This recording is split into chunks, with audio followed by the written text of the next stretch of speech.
ಯಾಕೆ ಎಲ್ಲ ನನ್ನ ಅಕ್ಕ ತಂಗಿಯರಿಗೆ ಹೊಟ್ಟೆ ಹಸಿವಾಗಿದೆಯಾ? ಬೋಲೋ ಭಾರತ್ ಮಾತಾ ಕಿ, ಕನಕಾಂಬರಿ ಮಹಿಳಾ ಒಕ್ಕೂಟಕ್ಕೆ. ಈಗ ತಮ್ಮ ಒಕ್ಕೂಟದ ಹೆಸರು ತಗೊಂಡ್ಮೇಲೆ ಸ್ವಲ್ಪ ಚಾರ್ಜ್ ಆಗುತ್ತೆ. ಮೊದಲನೇದಾಗಿ ವಿಶೇಷವಾಗಿ ಇವತ್ತು ಕನಕಾಂಬರಿ ಮಹಿಳಾ ಒಕ್ಕೂಟದ ಈ ಒಂದು ಮಹಾ ಸಮ್ಮೇಳನ ಜೊತೆಯಲ್ಲಿ ಅಣ್ಣನವರಾದಂತ ಶ್ರೀಕಂಠ ಅಣ್ಣನವರ ಒಂದು ಹುಟ್ಟದ ಹಬ್ಬ ಕೂಡ ಬಹಳ ಸಂತೋಷದಿಂದ ಮಾನ್ಯ ರಾಜ್ಯದ ಮುಖ್ಯಮಂತ್ರಿಗಳಾದಂತ DK ಶಿವಕುಮಾರ್ ಸಾಹೇಬ್ರು ನನಗೆ ಈ ರೀತಿ ಒಂದು ಕಾರ್ಯಕ್ರಮಕ್ಕೆ ಬರಬೇಕು ಅಂದಾಗ ಬಹಳ ಖುಷಿಯಿಂದ ಬಹಳ ಸಂತೋಷದಿಂದ ಈ ಕಾರ್ಯಕ್ರಮವನ್ನು ಒಪ್ಪಿಕೊಂಡು ನಾನು ಇವತ್ತು ಬಂದಿದ್ದೀನಿ. ಬಂಧುಗಳೇ, ಕನಕಪುರದ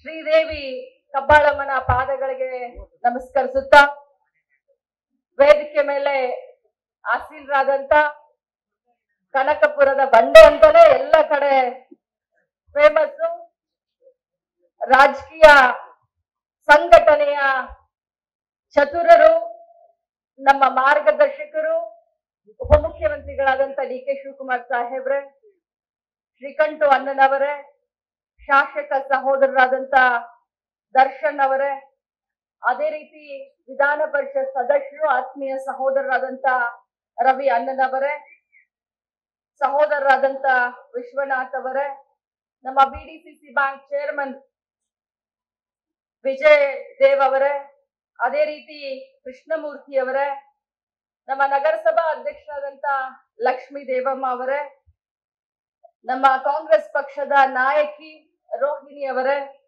ಅದೇ ರೀತಿ ನಾನು ಸೀರೆ ಕೊಡಿಸಿದ್ದಾರೆ, ಬೀಗ್ರನ್ನ ನೆನೆಸ್ಲಿಲ್ಲ ಅಂದ್ರೆ ತಪ್ಪಾಗತ್ತೆ, ನಮ್ಮ ಶ್ರೀಕಂಠ ಅಣ್ಣನವರ ಬೀಗ್ರೆ, ಕುಟುಂಬದ ಎಲ್ಲ ಆತ್ಮೀಯ ಸದಸ್ಯರೇ, ಮಾಧ್ಯಮದ ಎಲ್ಲ ನನ್ನ ಸಹೋದರರೇ, ಕನಕಾಂಬರಿ ಮಹಿಳಾ ಒಕ್ಕೂಟದ ಅಧ್ಯಕ್ಷರೇ, ಪದಾಧಿಕಾರಿಗಳೇ ಮತ್ತು ಇಲ್ಲಿ ಉಪಸ್ಥಿತರಿರುವಂತ ಎಲ್ಲ ಸದಸ್ಯರೇ, ಬಹಳ ಸಂತೋಷ ಆಯ್ತು. ಅಣ್ಣನವರ ಹುಟ್ಟುಹಬ್ಬದಲ್ಲಿ ಪ್ರತಿ ವರ್ಷ ನಾನು ದರ್ಶನ್ ಹತ್ರ ಮಾತನಾಡ್ತಿರ್ಬೇಕಾದ್ರೆ ಹೇಳಿದ್ರು, ಪ್ರತಿ ವರ್ಷ ಹುಟ್ಟುಹಬ್ಬದಲ್ಲಿ ಅರ್ಥಪೂರ್ಣವಾದಂತ ಈ ರೀತಿ ಜನಸೇವೆಯನ್ನ ಮಾಡ್ತಾರೆ ಅನ್ನುವಂತ ಮಾತನ್ನ ನನಗೆ ಶಾಸಕ ದರ್ಶನ್ ಅವ್ರು ಹೇಳಿದಾಗ ನನಗೆ ಬಹಳ ಹೆಮ್ಮೆ ಅನಿಸ್ತು. ಯಾಕಂತಂದ್ರೆ ನಾವು ಹುಟ್ಟು ಹಬ್ಬವನ್ನ ಸಂಬಂಧಿಕರ ಜೊತೆಯಲ್ಲೋ ಅಥವಾ ಯಾವುದೋ ಒಂದು ದೇವಸ್ಥಾನಕ್ಕೆ ಹೋಗಿ ಪೂಜೆ ಮಾಡುವುದರ ಮುಖಾಂತರ ನಾವೆಲ್ಲ ಆಚರಣೆ ಮಾಡುವಂತ ಸಂದರ್ಭದಲ್ಲಿ ವಿಶೇಷವಾಗಿ ಶ್ರೀಕಂಠ ಅಣ್ಣನವರು ಸಮಾಜಕ್ಕೋಸ್ಕರ ಸಮಾಜದ ಕಾರ್ಯದಲ್ಲಿ ತಮ್ಮನ್ನ ತಾವು ತೊಡಗಿಸ್ಕೊಂಡು ನನ್ನ ಮಹಿಳೆಯರ ಜೊತೆ ಅವರು ಇವತ್ತು ಈ ಒಂದು ಹುಟ್ಟುಹಬ್ಬವನ್ನ ಆಚರಣೆ ಮಾಡ್ಕೊಳ್ತಾ ಇದ್ದಾರಲ್ಲ, ನನಗೆ ಬಹಳ ಸಂತೋಷ ಅನಿಸ್ತು. ಮೊದಲನೇದಾಗಿ ಹೇಳೋದಾದ್ರೆ, ಮಹಿಳೆ ಅಂದ ತಕ್ಷಣ ನನಗೆ ನನ್ನ ಅತ್ಯಂತ ಪ್ರೀತಿಯ ಒಂದು ವಿಷಯ ಅಥವಾ ವಿಚಾರ ಅಂದ್ರೆ ಮಹಿಳೆಯರು. ನನ್ನ ಪುಣ್ಯನೋ ಏನೋ ಗೊತ್ತಿಲ್ಲ, ರಾಜ್ಯ ಸರ್ಕಾರದಲ್ಲಿ ಮಹಿಳಾ ಮತ್ತು ಮಕ್ಕಳ ಕಲ್ಯಾಣ ಸಚಿವೆಯಾಗಿ ನಮ್ಮ ಅಧ್ಯಕ್ಷರಾದಂತ DK ಶಿವಕುಮಾರ್ ಸಾಹೇಬ್ರು ಮತ್ತು ಮುಖ್ಯಮಂತ್ರಿಗಳಾದಂತ ಸಿದ್ದರಾಮಯ್ಯ ಸಾಹೇಬ್ರು ಮತ್ತು ನನ್ನ ಕ್ಷೇತ್ರದ ಮತದಾರರ ಆಶೀರ್ವಾದದಿಂದ ನಿಮ್ಮೆಲ್ಲರ ಒಂದು ಸೇವೆಯನ್ನ ಮಾಡುವಂತ ಅವಕಾಶ, ಒಂದು ಮಂತ್ರಿಯಾಗುವಂತ ಭಾಗ್ಯ ನನಗೆ ಸಿಕ್ಕಿದೆ. ಆದ್ರೆ ಅದಕ್ಕಿಂತ ಮುಂಚೆ ನಾನು ಕನಕಪುರದ ಎಲ್ಲ ನನ್ನ ಮಹಿಳೆಯರಿಗೆ, ಅಕ್ಕ ತಂಗಿಯರಿಗೆ, ತಾಯಂದ್ರಿಗೆ ಒಂದು ಮಾತನ್ನ ಹೇಳಲಿಕ್ಕೆ ಬಯಸ್ತೇನೆ.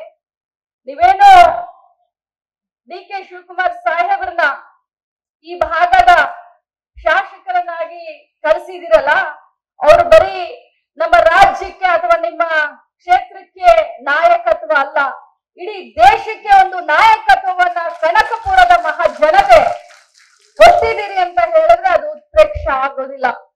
ಯಾಕಂತಂದ್ರೆ ಕೋವಿಡ್ ಸಂದರ್ಭದಲ್ಲಿ ಅವರು ಅಧ್ಯಕ್ಷರಾದ, ಆ ಕೋವಿಡ್ ಸಂದರ್ಭದಲ್ಲೂ ಕೂಡ ತಮ್ಮ ಚಾಣಾಕ್ಷತನದಿಂದ ಪಕ್ಷದ ಸಂಘಟನೆಯನ್ನ ಮಾಡಿ 136 ಜನ ಶಾಸಕರು ವಿಧಾನಸೌಧವನ್ನ ಮೆಟ್ಟಲವನ್ನ ಹತ್ತೋ ರೀತಿ ಮಾಡಿದ್ರು.